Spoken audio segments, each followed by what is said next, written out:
Washington Times front page for Monday, December 19th, 2022. Thanks for starting your week with us. I'm George Gerbo. An FBI whistleblower has accused Bureau officials of concealing the number of work hours devoted to the January 6th investigation and inflate time spent on other cases. Kerry Pickett reports, according to a whistleblower disclosure submitted to Congress, a top official in the FBI's counterterrorism unit allegedly pressured the Bureau's field offices to stop agents from clocking hours when working on investigations related to the January 6th riot by Trump supporters at the U.S. Capitol. The complaint alleges supervisors in the field offices were told the agents should instead claim they were working on other investigations when recording hours in the FBI's time and attendance system. The FBI told Kerry that the allegations were inaccurate. Immigrants crossing the southern U.S. border illegally are shielding themselves from Immigration and Customs Enforcement by listing Catholic Charities addresses as their intended destinations. Stephen Dinan writes that Catholic Charities and the Department of Homeland Security both acknowledged the practice is happening, but disagreed on who was to blame. The department said it has to accept any valid addresses migrants provide. The nonprofit group said it's a symptom of a broken immigration system. The issue could become more pronounced as soon as this week when the Title 42 pandemic border policy, which had allowed the government to quickly expel some migrants, is slated to expire. To hear the White House tell it, President Biden is on a winning streak. Polling, though, shows the president's approval rating stuck close to 40%. Seth MacLachlan talks with political analysts to gauge the president's perception at the end of his second year in office.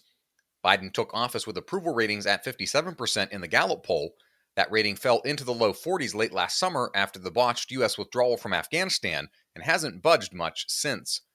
Following a midterm election where Democrats minimized losses in the House and bolstered their Senate power, Biden said his goals are the same that led him to run for president: to restore the soul of the nation, to build the economy from the middle out and bottom up, and to unite the country. You can read all of these stories at WashingtonTimes.com/front page. You can also find the entire lineup of Washington Times podcasts at WashingtonTimes.com/podcasts.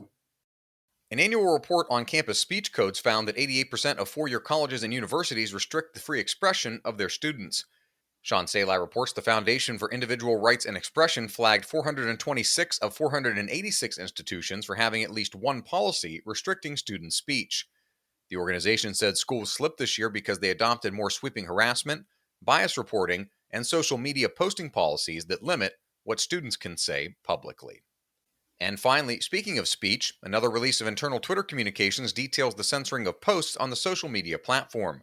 Joseph Clark reports the latest tranche was posted in an extensive Twitter thread by journalist Matt Taibbi.